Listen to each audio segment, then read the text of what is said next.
দুপুরে টেলিভিশন চ্যানেলের পর্দায় চোখ রেখে আমার চোখ দুটো ভরে জল এলো। কারণ হচ্ছে আমি ওই যে তিলোত্তমা, যে আমাদের আরজিকর মেডিকেল কলেজের চেস্ট ফিজিশিয়ান, চেস্ট মেডিসিন ডিপার্টমেন্টের যে পিজি স্টুডেন্ট ছিল, তার এই অপমৃত্যুতে বা যে প্রিম্যাচিওর ডেথ হলো, সেই ডেথের পরিপ্রেক্ষিতে বলছি, এখন যে গোটা দেশ, শুধু না গোটা পৃথিবী তোলপাড়, সেটা নিয়ে আমি একটি বিনম্র প্রতিবেদন করছি। সেটা হচ্ছে, ওর মায়ের চোখের জল আর আমরা দেখতে পাচ্ছিলাম না। যারা আমরা সংবেদনশীল মানুষ আছে, আবার বৃদ্ধবনিতা, গোটা ভারতবর্ষ, শুধু না গোটা পৃথিবীর মানুষ কাঁদছে, সোচ্চার বিরুদ্ধে প্রতিবাদ করছে এবং ঘাতকদের উপযুক্ত শাস্তি চাইছে। যাই হোক, এই নিয়ে আমি একটা ছোট্ট প্রতিবেদন রাখছি। সেটা হচ্ছে যে এই তিলোত্তমা, যে 31 বছর আগে তার মায়ের কোল আলো করে জন্মেছিল এই বঙ্গভূমিতে, সোদপুরে, সে জানতো না তার এই একটা নির্মম পরিণতি হবে, নিষ্ঠুর পরিণতি হবে, নৃশংস পরিণতি হবে। কাদের কাছে? একদল অসভ্য, দুর্বিনীত, শুধু নয়, বর্বরচিত পাশবিক অত্যাচার, পশুর সমান, পশুর চেয়েও অধম, অর্থাৎ মানে পৃথিবীতে বিরল এক ঘটনা ঘটে গেল।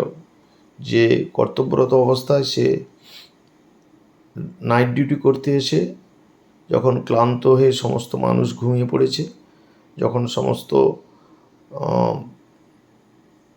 মায়েরা নিশ্চিন্তে ঘুমাচ্ছে, সমস্ত মানুষ, রোগীর বাড়ির লোকেরা নিশ্চিন্তে ঘুমাচ্ছে, তখন সে সমস্ত রোগীদের সেবা করে, প্রত্যেকের মনে মানসিক শান্তি দিয়ে সে যখন ক্লান্তিতে শরীর এলি দিয়েছিল 3টের সময় তার ডক্টরস রুমে, তাকে অচানক রাত্রিবেলায় পূর্ব পরিকল্পিতভাবে এবং খুব সুপরিকল্পিতভাবে তাকে নৃশংসভাবে হত্যা করা হয়। শুধু তাই নয়, হত্যা করার আগে তাকে নৃশংসভাবে রেপ করা হয়, গ্যাং রেপড, এবং তার সঙ্গে নৃশংসভাবে তাকে মার্ডার করা হয়।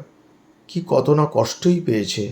তাই জন্য তার মা, যে গর্ভধারিণী মা, সে তার এক্সপ্রেশনটা আজকে বলছিল যে কতবার মেয়েটি ওই দিন রাত্রিবেলা, ভোরবেলা 3টে থেকে 6টা, এক্স্যাক্ট টাইম আমরা পোস্টমর্টম রিপোর্টে জানতে পারবো, টাইম অফ ডেথ, সে তার শেষ নিঃশ্বাস ত্যাগ করে, কত কষ্ট পেয়ে, কত ব্যথা পেয়ে, কত যন্ত্রণায়, কত মনে অভিমান নিয়ে সে জন্মেছে। তাই তার কিছু এক্সপ্রেশনস, ফিলিং, আমি একজন অনুভূতিশীল মানুষের, সে ভেবেছিল যে একজন বড় ডাক্তার হয়ে, চেস্ট ফিজিশিয়ান হয়ে কত কোটি কোটি মানুষের সেবা করবে, কত মানুষের প্রাণ বাঁচাবে। অনেক স্বপ্ন তার চোখে ছিল, অনেক স্বপ্ন তার বুকে ছিল। সেই স্বপ্নকে অকালে দুমড়ে মুচড়ে ফেলে দিল ওই সন্দীপ ঘোষের মতো কিছু স্বার্থান্বেষী এবং দুর্বিনীত এবং দুর্নীতিগ্রস্ত অর্থলোলুপ একটা দানব বলতে পারেন। তার সঙ্গে কিছু যারা এইসব কুকর্মে যারা যুক্ত আছেন, তারা প্রমাণ সাপেক্ষ, প্রমাণযোগ্য, প্রমাণ নিশ্চয়ই হবে। সেই যে প্রমাণ লোপাট করে দেওয়া থেকে শুরু করে তার আকস্মিক এই যে অভাবনীয়, তার যে murder followed by rape, followed by murder যেটা হলো, সেটা ইতিহাসই বিরল। এবং আমাদের সভ্য এই ভারতবর্ষের সভ্য জগতের নির্মমতম এবং নির্লজ্জতম একটা ঘটনা, যেটা মানুষ অকল্পনীয়ভাবে মানে আজকে আমাদের সবাইকে বিস্মিত করেছে, আজকে সমস্ত মানুষকে ব্যথিত করেছে।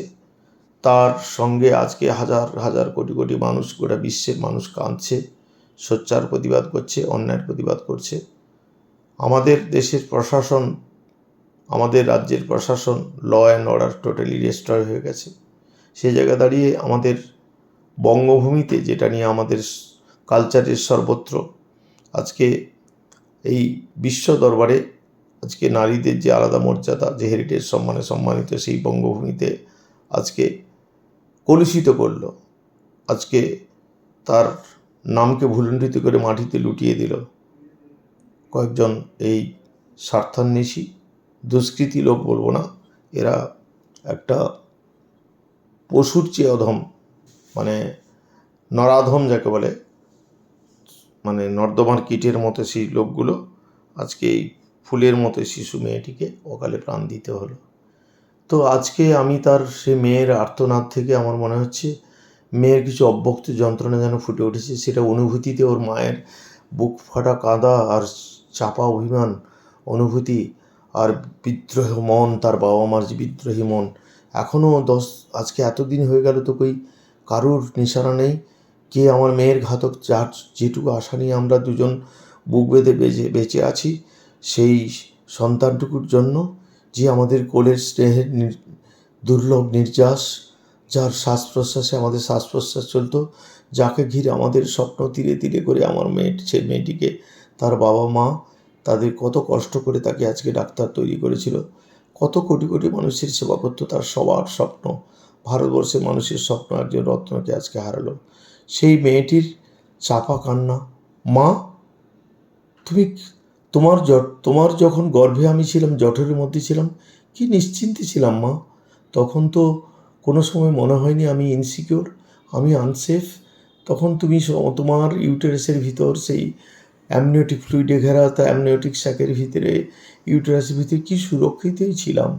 খাদ্য পেয়েছি চোখ বন্ধ করে, নাভি দিয়ে, নাড়ির যোগাযোগ দিয়ে। যখন তুমি প্রসব যন্ত্রণায় কষ্ট পেয়েছো, আমাকে ডেলিভারির জন্য তুমি সমস্ত কষ্ট, যাতে আমি আর আমার কষ্ট না হয় তা নিজের কষ্ট সব কিছু নিয়ে নিয়েছো। ধীরে ধীরে করে আমাকে বড় করেছো আধ পেট খেয়ে, আজকে দিবারাত্রি খেটে। মাগো, তোমার স্বপ্ন আমরা পূরণ করতে পারলাম না, আমি পূরণ করতে পারলাম না মা।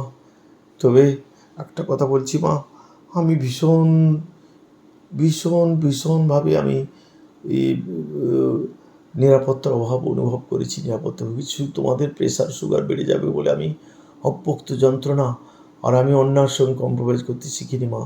আমি অন্যায়ের বিরুদ্ধে সোচ্চার হওয়ার জন্য, তাই কি আমার এই পরিণতি? আজকে বিশ্বের সমস্ত মানুষের আজকে একই প্রশ্ন। তাই জন্য মা, আমার এখন বিশ্বাস করো, মনে করো এই সুন্দর পৃথিবীতে আমি মরতে চাইনি, কিন্তু আমাকে ওরা গলা টিপে কীভাবে মারলো মা। আমার শুধু এখন ইচ্ছা করছে মরবার শেষ নিঃশ্বাসে বলে, মা ব্যস্ত ছিলাম আমি তোমার ওই জঠরের মধ্যে, তোমার গর্ভে যতদিন তুমি আমাকে স্তন্যস পান করেছো, তোমার বাহু পাশে আমাকে আবদ্ধ করে আমাকে বাঁচিয়েছ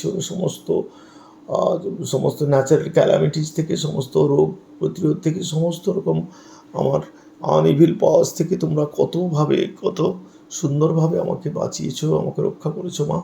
কিন্তু এই অভিশপ্ত বঙ্গভূমিতে মা, আমি পদাঘাতই শুধু পেলাম না, আমি শুধু পেলাম আমার অকালে চলে যাওয়া, অকালে ভুলে যাওয়া জীবনটা মা।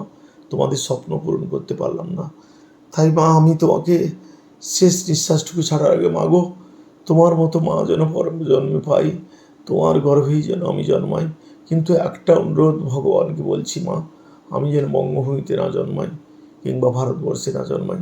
আমি যেন জন্মাই অন্য কোনো দেশে, যেখানে অন্তত মহিলাদের একটা সেফটি আছে, সিকিউরিটি আছে, যেখানে নিশ্চিন্তে সে তার চলাচল অবাধ গতিতে সে থাকবে, শান্তিতে সে মধ্যরাত্রে বাড়ি ফিরবে, মধ্যরাত্রে সে কাজ করবে, সে ডে নাইট 24 ঘন্টা হসপিটাল কেন, হসপিটালের বাইরে যেখানে যাবে সে তার স্বাধীন বিচরণ রোধে, আমার স্বাধীন বিচরণ রোধে কার আইনের বেড়ি।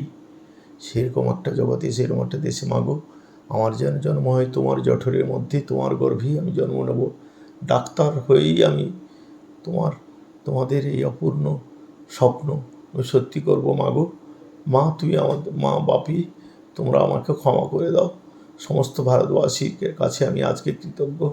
আজকে মরে গিয়েও আমি মানসিক শান্তি পাচ্ছি। গোটা ভারতবর্ষ তথা গোটা পৃথিবীর মানুষ আজকে আমার জন্য সোচ্চার বাণী, আজকে তারা তীব্র প্রতিবাদ করছে, ধিক্কার করছে আজকে প্রশাসনকে, ভারতবর্ষের প্রশাসনকে, পশ্চিমবঙ্গ রাজ্যের প্রশাসনকে, যারা এই নির্মম নির্দয় কাজে যারা দুষ্ট। মাগো, যেন তোমরা মা, তোমাকে ক্ষমা করো না, ক্ষমা করো না, ক্ষমা করো না মাগো। আজকে আমি গোটা বিশ্বের যেই মানুষের যে সারা যে সহানুভূতি, তাতে আমার জীবন জীবন আজকে সার্থক হয়েছে মা। আমি মরে গিয়েও যেন আমি অমর হয়ে আছি তোমাদের প্রত্যেকটা মানুষের হৃদয়ের বুকে, সমস্ত মায়ের বুকে। আজকে আমি সমস্ত জায়গা করে নিয়েছি। তা কারোর মা, কারোর মেয়ে, কারোর বোন, কারোর বা মাতৃগর্ভে আমি স্থান পেয়ে গেছি মাগো। তাই আমার জীবন আমি মরে গিয়েও মরে গিয়েও আমি শান্তিতে আছি মা। তোমরা দুঃখ পেও না। দেখো, এ পরজন্মে আমি তোমার গর্ভেই জন্মাবো, তোমাদের মেয়ে হয়ে জন্মাবো। তো দেশের মুখ উজ্জ্বল করবো, তোমাদের মুখ উজ্জ্বল করবো, তোমাদের স্বপ্ন পূরণ করবো। আর আমি কিছু বলতে পারছি না মা। দম আমার আটকে আসছে, অক্সিজেন পাচ্ছি না মাগো। আর মা উচ্চারণটা পাচ্ছি না। এতগুলো লোকের মাঝখানে কেউ আমার মা মা মা বলে গলা শুনতে পেল না মা, আর্তনাদ শুনতে পেল না মা। আমি আসছি মা, একবার বিদায় দে মা। তুমি যদি ফিরে আসতে না পারো, তুমি যদি পরজন্মে আমাকে চিনতে না পারো, আমার গলায় ওই ম্যানুয়াল স্ট্র্যাঙ্গুলেশনের দাগ দেখতে পাবে, চোখ ফেটে সাবকনজেক্টিভে হেমোরেজ দেখতে পাবে। তবেই চিনতে পারবে এটি আমার মেয়ে। আগের জন্মে আমার মেয়ে ছিল মা, আমার জন্মে মেয়ে ছিল। আর এই ধরিত্রী মহাবিশ্বকে বললাম যে মানুষগুলো আজকে আমার পাশে দাঁড়ালো না, যেসব মানুষগুলো আমাকে নির্মমভাবে মৃত্যু করলো, যারা অন্যায়কে সহ্য করে যে পাপী বা যারা দোষী, তাকে এখনও পর্যন্ত চিহ্নিত করো না, তাদের তুমি ক্ষমা করো না মা। তাদের উপযুক্ত শাস্তি দাও তাদের। আর আগামী দিনের প্রজন্মের জন্য আমি একটা কথা বলে যাই, আগামী দিনের আমার বোনরা, সহপাঠীরা, আগামী দিনের আমাদের যে মেয়েদের জেনারেশন, তারা যেন আমার মতো এরকমভাবে প্রাণ না হারায়, এত নিষ্ঠুরভাবে রেপ না হয়, তারা যেন সুরক্ষিত থাকে।